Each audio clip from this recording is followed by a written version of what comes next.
Money is a tough subject to talk about. Money, it's hard to talk about money with some people. Money can mean a lot, or it can mean very little. And what I mean by that is, like, it can mean a whole lot of people to where it is the make it or break it. There's a situation at work that's improving. I guess I can probably talk about it now because it's my own thing. But at work, there's an issue with people getting paid. And some people aren't too happy. Some people feel like if you're not being paid adequately, your time isn't worth it. You go to a job to get, you as an adult or as an individual, you go to a job to get money to fulfill the standards of living that you have. And you have a situation to either change your standard of living or change your employment. That's just really the two baselines of what you do. And we're having a situation where we transitioned into a different system. We're going to be paid back those hours that we've missed, but we have to, like, communicate that, hey, I am a victim of the system change. So a lot of people are being upset. A lot of people are concerned about their pay because sometimes their pay means the standard of living, it meets the maximum or minimum of their current standard of living. And so it's tough. It's tough to where you're not, if you don't pay your coworkers, if you don't pay your people enough money, they may find employment elsewhere, or you force them to just adjust and conform, and you either reduce the quality of life and that kind of stuff for people. Money is a make it or break it when it comes to friends and family, and it's really tough. You may have that one cousin that just asks money, and after the third or second time or the first time, you can't just lend the money anymore because you're not that reliable to give back the money. It's a tough situation and tough conversation to understand that money can make relationships or it can break it, and it can make relationships by a lot of things. I've learned the hard way, or I've learned over the course of a period of time in my life to where I understand that the value of money comes from what it can provide. And if I can buy the time at a good restaurant for my partner and I, for me and my family, sure, maybe that money is a little worth it and I'll just eat within the means. However, if I'm spending money on things that I won't use over the next 3 months, over the next 6 months, then that is probably a waste of time. It's actually a kind of a sad situation for myself as well, because as someone who's gotten busier, I'm so thankful for having a subscription to PlayStation Plus. PlayStation Plus, I pay a sum, and throughout the year, I'm getting free games on their PlayStation device. I am a PlayStation boy. From the time that I talked about it, from the time I talked about it in PlayStation 2, from the time I talked about video games, until now, I am a PlayStation boy. I play PC casually. I do need to get back on some PC games because I also have to be thankful for someone who has not enough time to spend money on a game. I have games available because of the Epic Games Store. I have games available because of my subscription. And I have games available because of Game Jolt or Steam under free. And it's a very different environment to where 10 years ago, 15 years ago, we had to save up our money to get a video game for the PlayStation 1, 2, for the Game Boy, Game Boy Advance XP, for our handheld or current generation game, to where that's going to be the game that we play for a few months. That is a game that we are subjugated to until the next time we are free or the next time that we have money. And it's almost funny. It's when we were younger, we were constricted to what games we can play based on the amount of money we had. But now we're in an age to where emulators are possible for some games. Free games are optional on our computers in our hands for the phone. And it's crazy to where money has set standards to where if you want a better quality game, well, you gotta fork the money. I forked a one-time subscription at the end of every November to get free games, and the variety of games at PlayStation will depend. But it's also very good to where I don't have to worry about it for a year because I'm getting a constant flow of video games that are for subscription providers, users, and that's okay. For my current schedule, I need to spend my money on things that will provide experience and to enrich experiences.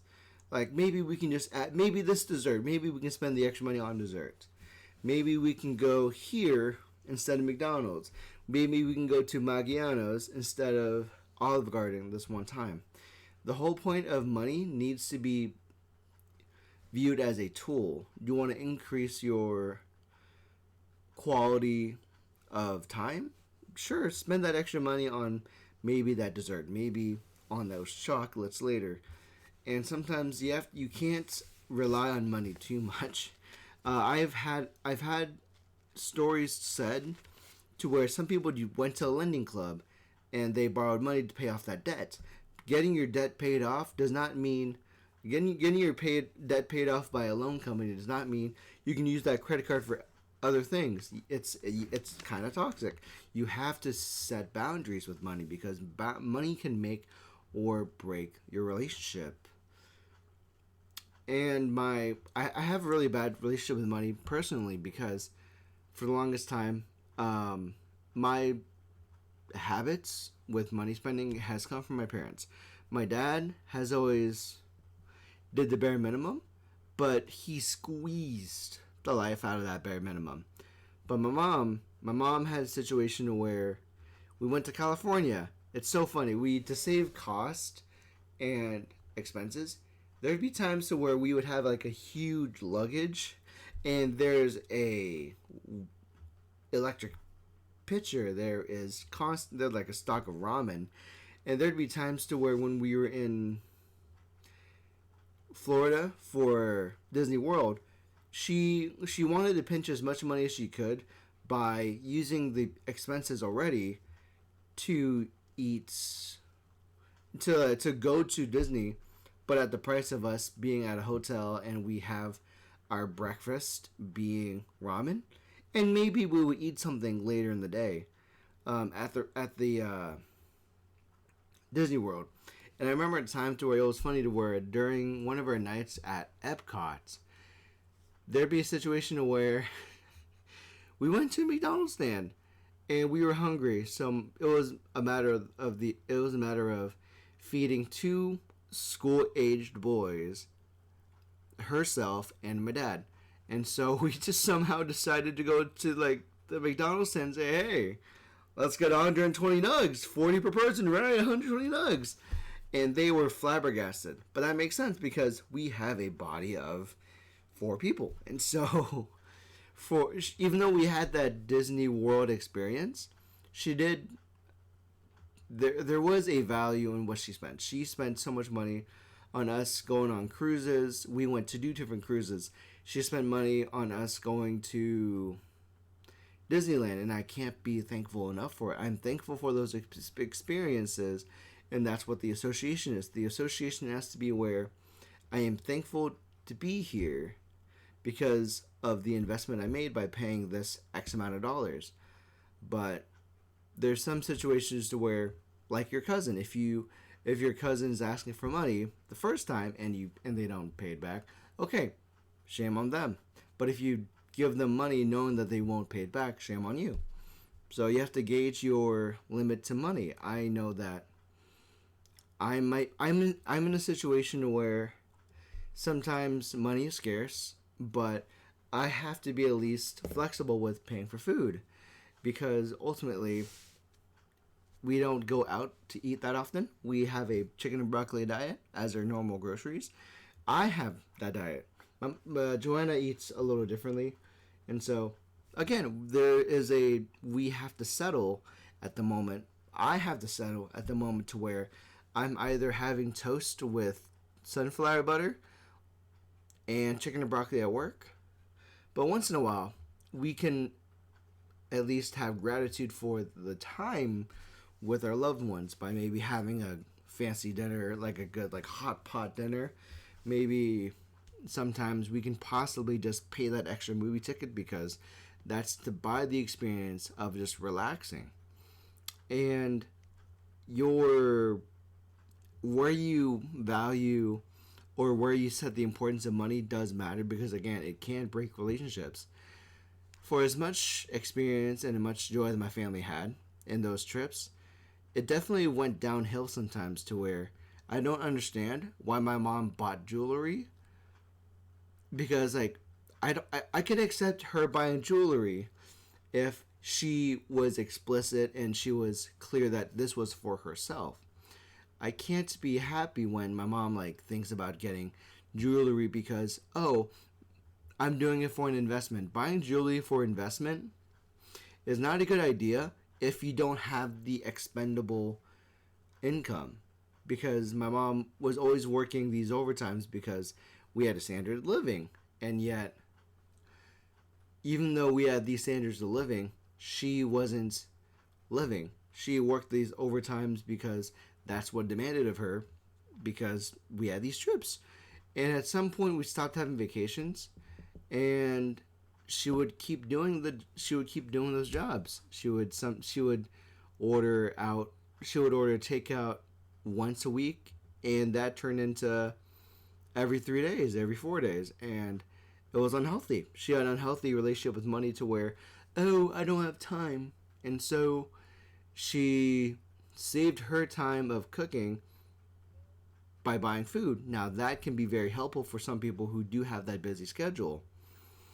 But also, she had a situation where she could have relied on her family and just lived within your means. And that's a huge point sometimes to where there is a stress of living in excess.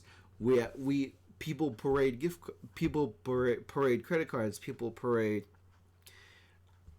ways to spend money and then pay it back later. And yeah, as long as you have the disposable income to pay those fees, great. As long as you can meet your standard of living, I don't care what you spend your money on. If you need to use your credit card to pay for car expenses, sure, that is appropriate. If you need to spend your money on immediate repairs, credit cards are great lifesavers on important situations like, I need tires, I have to buy them now. I need brakes, I need to buy them. I need to pay the money to save time later, because the longer you prolong it, those issues will just like spread out and just hurt you later. It'll bite you in the ass more later if you don't take care of the issue. So a lot of the times I'm transforming my perspective of money to where if I have a credit card, I have to use it primarily on emergencies like, I need that car part that I don't have to like spend every day of the week on. I'm not spending money on car parts like I would with coffee. They don't equate. So you have to gauge to where, okay, maybe I don't need that coffee sometimes, but I do need that engine a lot more than my coffee because I just need to sleep more in that case. Whereas I can't sleep the solution to my car problem. So you have to definitely make a statement and make a line for yourself to determine what is important. Will I be spending these $50? Is there an immediate gratification on when you spend that money? There is a what is that phrase? Declining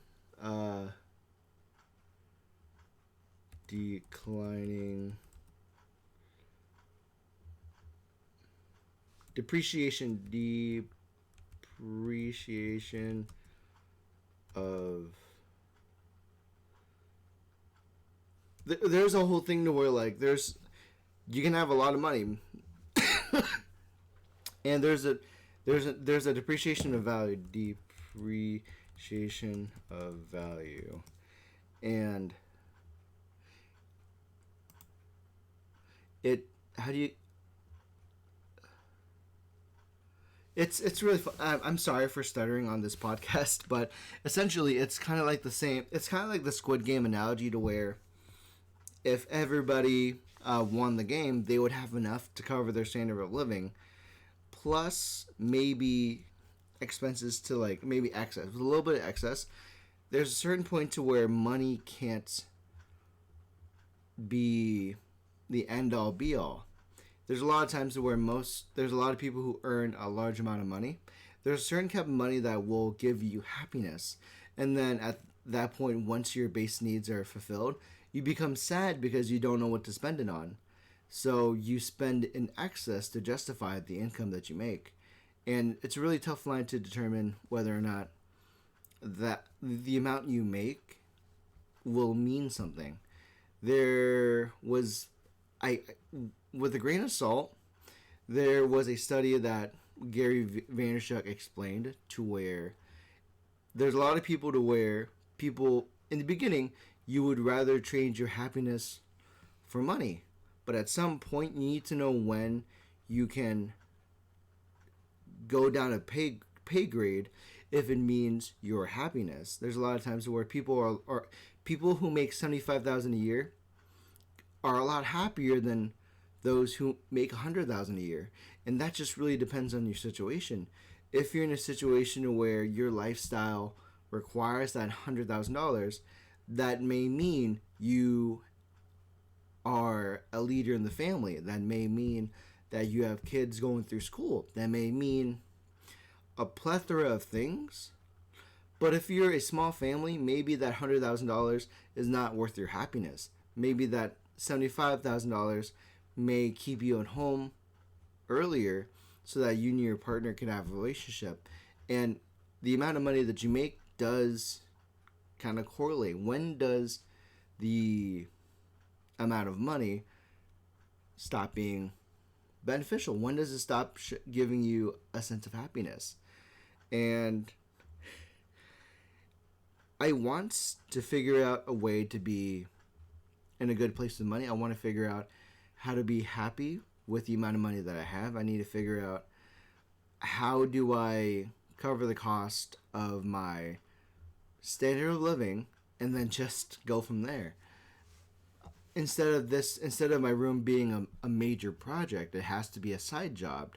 It has to be a non-priority thing because I need to cover my standard of living first, and that's what a lot of people have to do. I don't know. That is just my grain of salt. I have to work on this. And I think that's my 2 cents. I don't know how much more I can talk about in this conversation other than the times I brought about my parents. But if you stayed, thank you for listening. Thank you for watching on YouTube. Thank you for listening. If you liked it, please consider following on social media. Follow me on YouTube, Twitch, Facebook. Subscribe. It's free. It helps me out. Thanks so much for watching. And as always, my name's Tyler. I'm your friend. And I'll see you next time. Bye.